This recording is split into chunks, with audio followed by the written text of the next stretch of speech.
Our life is a holocaust of the Supreme. This is the sacrifice of the Divine Being Himself, of the Supreme.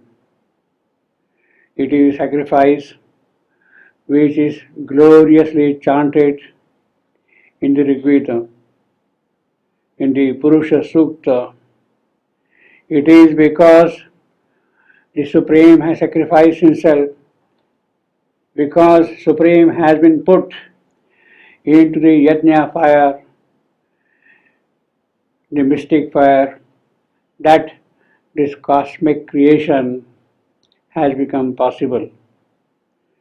It is He who becomes the Virata Purusha in all the dimensions of space and time, in all their extensions.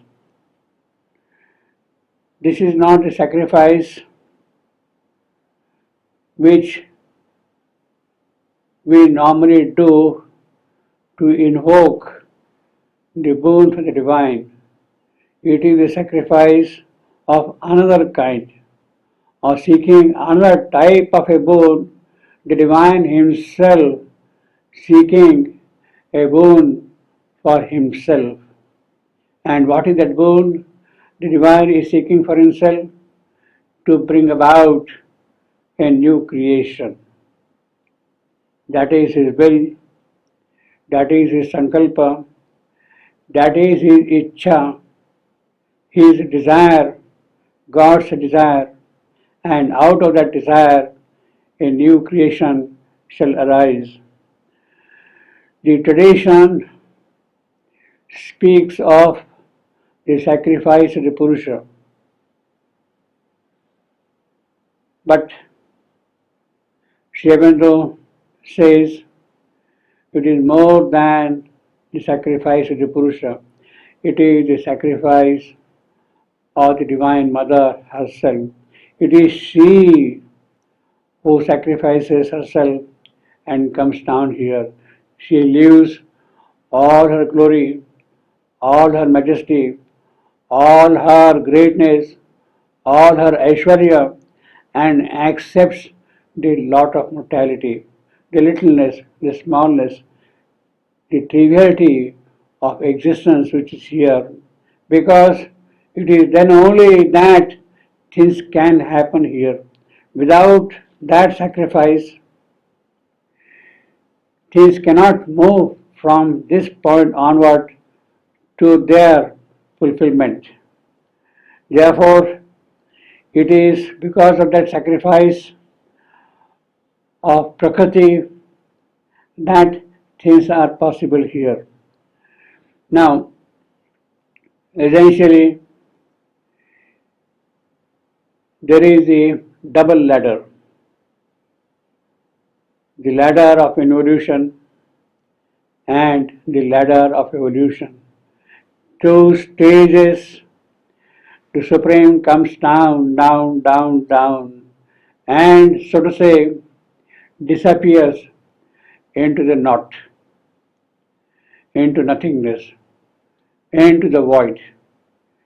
It is that ladder which establishes an entire hierarchy of worlds by which he separates himself from his source. Slowly, slowly, slowly, he separates himself from his origin and comes down here and becomes void, shunya. In order to climb back from this state upward, there is the process only now of evolution. In order that that evolution takes place, the Supreme Mother, the Divine Mother, the Supreme Nature, the excellent nature, Para Prakriti, she has to come down here and become the lower nature.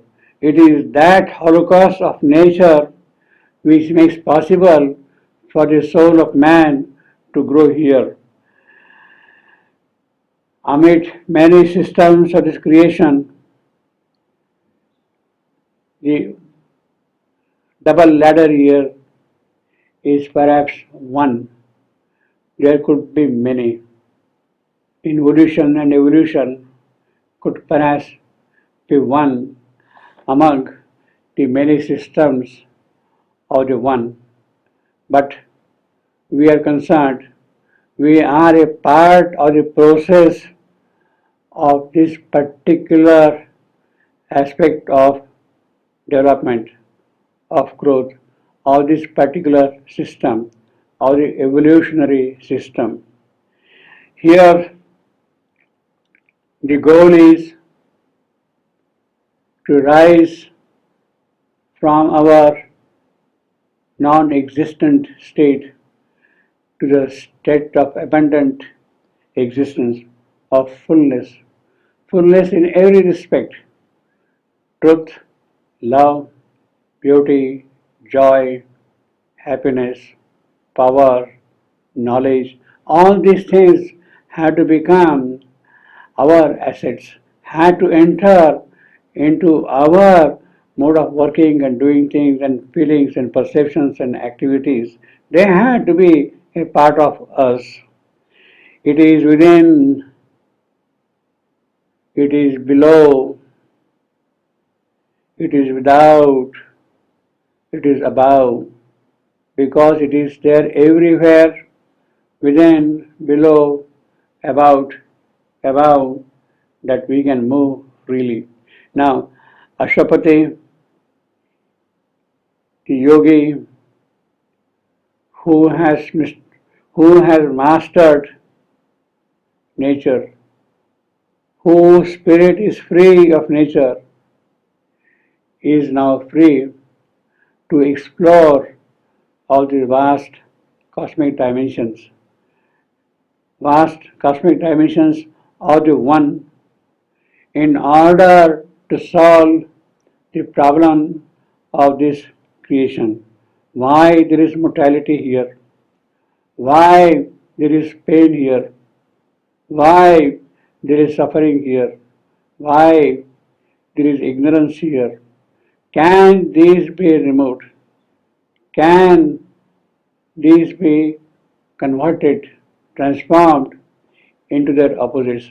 Suffering into bliss, ignorance into knowledge, falsehood into truth,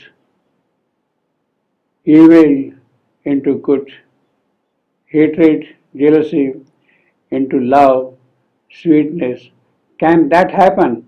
That is the problem which Ashwapati has set for himself. And in order to get the solution for this problem, he is now tracing all the extensions of this one. Can the solution be found here? Can it be found there? Can it be found there? Where is the key for the change? That is what he is going to discover.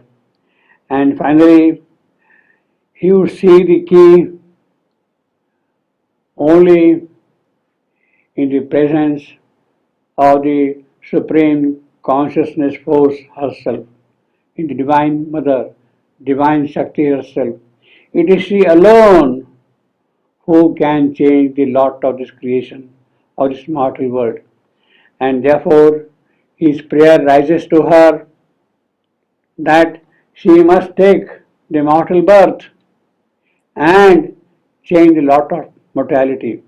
It is in fact another most wonderful holocaust she is going to make. She has already sacrificed her greatness and taken this low birth, so to say, in this cosmic existence here. It is because of her sacrifice, the sacrifice of Purusha or the Rigveda, that the creation can grow.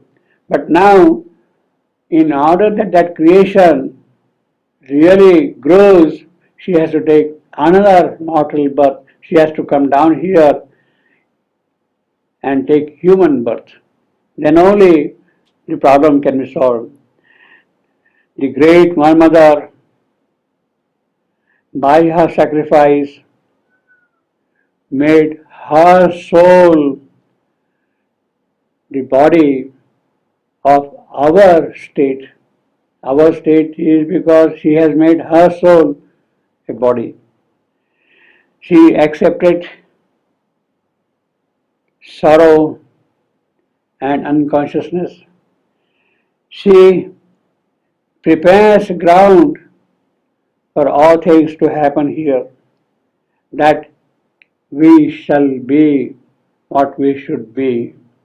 It is for that purpose she takes this birth. A vast design of hers accepts this puny start. Accepting this puny start, accepting this condition of mortality, that is her sacrifice for the individual soul to grow. For the cosmic creation, it is the sacrifice of the Divine Supreme Mother to establish herself here as lower nature.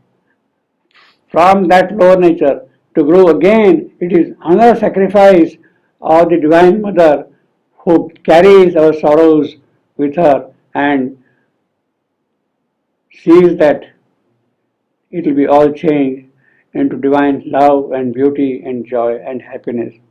Therefore, our life is a holocaust of the Supreme.